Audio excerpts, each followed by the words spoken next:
हरे कृष्ण कृष्ण कृष्ण हरे हरे, हरे राम राम राम हरे हरे। तो दोस्तों, मेरा हरिधर्म दास ब्लॉग इस चैनल में आप सभी को स्वागत है।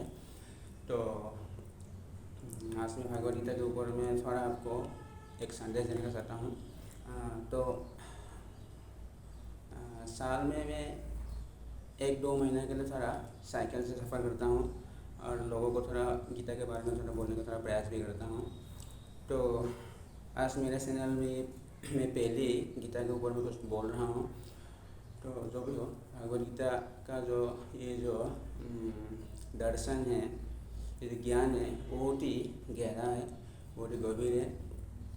तो आज 20 साल से मैं गीता के ऊपर में ध्यान कर रहा हूँ और मैं अहंकार नहीं करता हूँ। तो कृष्ण की कृपा से मुझे गीता के 700 श्लोकों पर में 700 श्लोक मेरा याददाश्त भी है। जो भी हो, तो भगवद गीता में 18 अध्याय है और 700 श्लोक का है। तो आज मैं पहला अध्याय 5 मिनट का ऊपर में भगवद गीता को कुछ बोलूँगा। पहला अध्याय के ऊपर, पहला अध्याय में तो पहला अध्याय ऐसा है कि अर्जुन की विषाद योग, मतलब अर्जुन को थोड़ा दुख हो गया कि अभी हमें युद्ध करना चाहिए या नहीं करना चाहिए। तो जो भी हो, इसलिए इस अध्याय का नाम ही दिया है विषाद योग। तो हर एक व्यक्ति को दुख की सामना करना ही पड़ता है ज़िंदगी में। कोई ऐसा व्यक्ति नहीं कि नहीं मुझे कभी ज़िंदगी में दुख आएगा ही नहीं। तो जो भी हो, तो हर एक व्यक्ति को दुख आएगा ही। तो भगवान भी इसीलिए अर्जुन के माध्यम से हम सभी को एक ज्ञान दे रहे हैं कि कैसे हम दुख की हमारा सामने दुख आए तो हम कैसे दुख की सामना करें और उस दुख की किस तरह से हम निवृत्ति कर सकते हैं। तो इसके लिए ऐसा बोलते कि नहीं ज्ञान सदृशं पवित्रं गम्यते, दुख की निवृत्ति कैसे होगा। तो अत्यंत दुख और निवृत्ति, तो बोलते हैं कि जो दिव्य ज्ञान है, दिव्य ज्ञान के माध्यम से ही दुख की निवृत्ति हो सकते हैं और कोई भी उपाय नहीं है हम दुख को दूर करने की, जो भी हो। और तो इसलिए भगवान अर्जुन को गीता के ऊपर ज्ञान दे रहे हैं। तो ज्ञान के ऊपर और योग है, योग के ऊपर और भक्ति भी है, सब अलग बात है, वो बाद में हम इसको चर्चा करेंगे। तो पहले जो भी हो, गीता का ज्ञान दे रहे हैं। तो मेरे सफ़र का नाम जो भगवद गीता का संदेश शांति की मार्ग। तो लोग कभी कभी मुझे पूछते हैं जब मैं सफ़र करता हूँ, तो क्या आपको शांति मिला है क्या। तो मैं बोला हाँ, पूरा तो नहीं मिला है, लेकिन जितना ज़रूरत है इतना तो मुझे मिला है और मैं दूसरों को देने के लिए थोड़ा प्रयास करूँगा। तो जो भी हो, मूल विषय में आते हैं। तो अर्जुन को यहाँ थोड़ा दुख के सामना करना पड़ता है। जब युद्ध करने गया तो अर्जुन बोला अरे भाई, सब तो अपना ही आदमी है, तो इन सब को मार के मुझे क्या सुख मिलने वाला है। तो जो भी हो, इस तरह से अर्जुन को जब थोड़ा बहुत भयंकर दुख हो गया, उनको अपना पुत्रों को मारना पड़ेगा, आचार्य, उसके बाद में अपने गुरु को मारना पड़ेंगे। तो इस तरह से दुख के सामना हुआ। तो भगवान बोलते हैं कि अर्जुन, अपना कर्तव्य के लिए, चाहे तुम्हारा पिताजी हो, चाहे भाई हो, चाहे ससुर हो, पौत्र हो, गुरु हो, तुमको युद्ध करना है, जो भी हो, क्योंकि ये तुम्हारा ड्यूटी है। और ये जो युद्ध हो रहा है, और ये धर्म के ऊपर युद्ध हो रहा था, क्योंकि ये लोग जो था, भगवान को प्रयास किया था कि अधर्म में नहीं रहे, धर्म में रहना चाहिए। और ये पांडव लोग धर्म में था कि वो लोग न्याय से वो लोग अपना राज्य मांग रहा था और ये लोग दे नहीं रहा था। भगवान तो तुम लोग तो अधर्मिक नहीं है ना, गलती किसका है, दुर्योधन का है, तो तुम क्यों इतना हिचकिचा रहे हो, मैं कर्म करूँ कि नहीं करूँ, युद्ध करूँ कि नहीं करूँ। अरे धर्म के खातिर आपको युद्ध करना है, आखिर युद्ध नहीं करोगे तो आपको अपजस हो जाएंगे, अकृति हो जाएंगे। इस तरह भगवान अर्जुन को तर्क देते हैं। तो फिर अर्जुन भी तर्क देता है कि प्रभु, ओडिशीधन बोलते हैं कि आपने भी बहुत युद्ध किया है, लेकिन क्या अभी कभी आप अपने पिताजी या अपने गुरु से कभी युद्ध किया है क्या। इस तरह से अर्जुन कठम भीष्म, इस तरह से अर्जुन भगवान को तर्क देते हैं कि मैं किस तरह से अपना पितामह, अपने गुरु, अपने ससुर, अपने पौत्र, इन सबको मार सकता हूँ। तो इस तरह से तर्क देते हैं। उसके बाद तर्क देने के बाद में फिर अर्जुन आ, बोलते हैं कि कार्पण्य स्वपर स्वभाव। प्रभु भगवान अर्जुन भगवान को बोलते हैं कि प्रभु मुझे पता है कि मुझे युद्ध करना चाहिए, लेकिन फिर भी कार्पण्य स्वपर स्वभाव, लेकिन मेरा तो अंदर से कमजोरी है। कार्पण्य से मतलब कार्पण्य मतलब क्या करना चाहिए क्या करना नहीं चाहिए। जैसे कृपण किसको बोले, कृपण मतलब कंजूस, कंजूस मतलब पैसा है लेकिन खर्च करो नहीं करो, इस तरह जो हिचकिच करते रहते हैं। तो अर्जुन बोलते हैं कि कार्पण्य स्वपर स्वभाव, मुझे पता है मुझे युद्ध करना चाहिए धर्म के लिए, लेकिन फिर भी कार्पण्य से मेरा कमजोरी हो गया। अभी इन सब को देख के मेरे हृदय में कमजोरी हो गया, इसलिए मैं युद्ध करूँ कि नहीं करूँ, इस तरह से मेरा थोड़ा दुधुर मुधुर हो रहा है।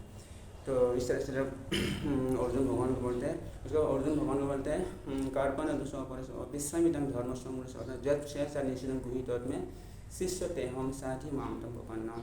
कार्पण्य दोष में मुझे क्या करना नहीं चाहिए, मैं धर्म संकट में गिर गया प्रभु। तो अर्जुन भगवान से बोलते हैं आप ही मुझे उपदेश दीजिए कि मुझे युद्ध करना चाहिए क्या नहीं करना चाहिए। तो इस तरह से जब अर्जुन भगवान के शरण में अपने बोलते हैं कि मैं आपके शिष्य हूँ, भी शिष्य थे हम साथी मामतम अपना, आप मुझे शिक्षा दीजिए। तो भगवान जरा मुस्कुराते हैं और मुस्कुरा के भगवान बोलते हैं कि तो इस तरह से भगवान अर्जुन को आत्मा के ऊपर ज्ञान देते हैं।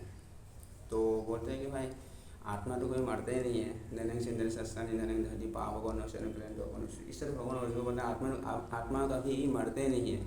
जो भी भारतवर्ष में ये सभी के ज्ञान है कि आत्मा कभी मरते नहीं है, हम मरने के बाद भी हम और दूसरा जन्म होता है। तो इस तरह से बोलते हैं।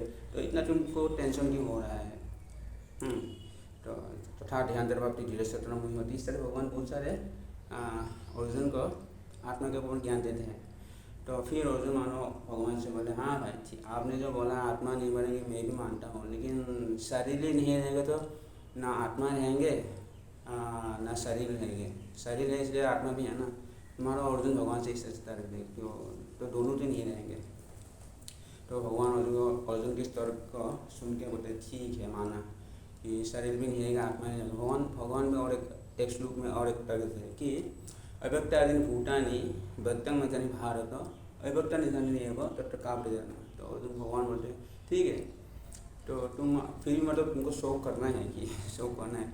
तो भगवान अर्जुन को बोलते हैं कि ये जो तुम्हारा भीष्म पितामह है द्रोणाचार्य है, तुम्हारा पुत्र है पौत्र है, वो पहले था क्या, मतलब अव्यक्तादीन भूतानि, पहले तो वो लोग था ही नहीं, बीच में व्यक्तम मध्यने भारत बीच में ये लोग आ चुका है। अव्यक्ता निधन एवं फिर जब मृत्यु हो जाएंगे फिर वो अव्यक्त हो जाएंगे। तो कौन कहाँ है, तो पहले कुछ था ही नहीं, बीच में थोड़ा देर के लिए व्यक्त हो गया और बाद में फिर से वो लोग गायब हो जाएंगे। हर एक पूरा ये ब्रह्मांड भी ऐसा है, पूरा दुनिया ऐसा है, पहले अव्यक्त था व्यक्त हुआ है बीच में फिर से गायब हो जाए, मतलब उसकी अस्तित्व नहीं रहने वाला है। और इसी तरह से हर एक अभी जो शरीर दिख रहा है ना, हर एक शरीर पहले अव्यक्त था, मतलब अव्यक्त था जन्म होने से पहले, बीच में प्रकट हुआ है, मैं भी हो कोई भी हो। भगवान बता रहे हैं अर्जुन तुम भी हो चाहे कोई भी हो। अब भगवान आपने आपको बताया ठीक है मैं मुझे पकड़ लो, भगवान तो नित्य है तो लेकिन फिर भगवान आप सब हर एक व्यक्ति पहले तो क्योंकि भगवान बता रहे अर्जुन के सन भगवान भी ऐसे साधारण व्यक्ति जन्म होता है ना, ऐसे भगवान माँ के गर्भ से जन्म होता है, फिर भगवान ऐसे दिखाते हैं मैं मार भी गया हूँ, लेकिन जो भी ऐसे के विषय में बोल रहस्य है हमारा भगवान ऐसे बता रहे मैं हो तुम हो, एक समय तो हम लोग नहीं थे, अभी व्यक्त हो गए, बाद में फिर से अव्यक्त हो जाएंगे, तो इसलिए इतना दुख करने के है ही क्या। तो इस तरह भगवान अर्जुन को तर्क देते हैं कि दुख मतलब शरीर और आत्मा दोनों के लिए दुख करने के लिए कोई ज़रूरत नहीं। इस तरह से भगवान जब अर्जुन को तर्क देते हैं तो मानो अर्जुन ऐसे आश्चर्य लगाया, आश्चर्य प्रभु आपके ज्ञान के मतलब जो भी मान गए। तो भगवान बोलते हैं आश्चर्यवत कश्चित् एनम आश्चर्यवत बदले तथा सैन्य आश्चर्यवत चैनम अन्य सिनोति सुतापि एनम वेद न स्वीकृत। तो भगवान अर्जुन को बोलते अर्जुन एक्चुअली आश्चर्य है, ये जो आत्मा है ना, ये आत्मा को कोई सुन के बोल के देख के उसको जान नहीं पाते हैं, जो भी हो। इस तरह से बहुत सारे इसके ऊपर में प्रमाण भी दिया है कैसे आत्मा को जान सकते हैं वास्तव में। हाँ सभी तो बोलते हैं हम शरीर नहीं आत्मा है, लेकिन उसको जो वास्तविक में हम शरीर नहीं आत्मा है इसको कैसे जान सकते हैं। तो उसके बाद में भगवान अर्जुन को इसको बोलते हैं कि बुद्धि युग किस तरह से हम आत्मा को जान सकते हैं, इस बुद्धि युग के बारे में है। तो इसमें एक श्लोक है कि ऐसा तो विद संख्य बुद्धि युगे इमं सुनो बुद्धि युक्त जा पार्थ कर्म बंधात प्रयस्यसि। तो भगवान अर्जुन को बोलते हैं कि अर्जुन अभी तक मैं तुमके संख्य बुद्धिया मतलब जो साधारण ज्ञान है इसके बारे में आपको मैं बताया है।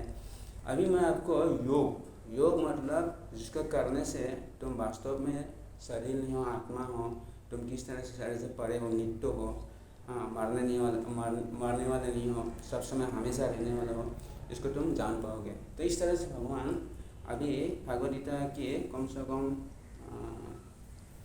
ये जो दूसरा टॉपिक है इस टॉपिक में अभी भगवान बोलेंगे कि किस तरह से हम शरीर नहीं, हम आत्मा, इसको हम जान सकते हैं। तो दोस्तों, अगर आप मेरे चैनल का अच्छा लगा तो उसको आप लाइक कीजिए, सब्सक्राइब कीजिए, और अगर आप लोग इसके ऊपर इंटरेस्ट दिखाया तो आपको अच्छा लगा तो मैं आगे और भी बोलने के लिए प्रयास करूँगा।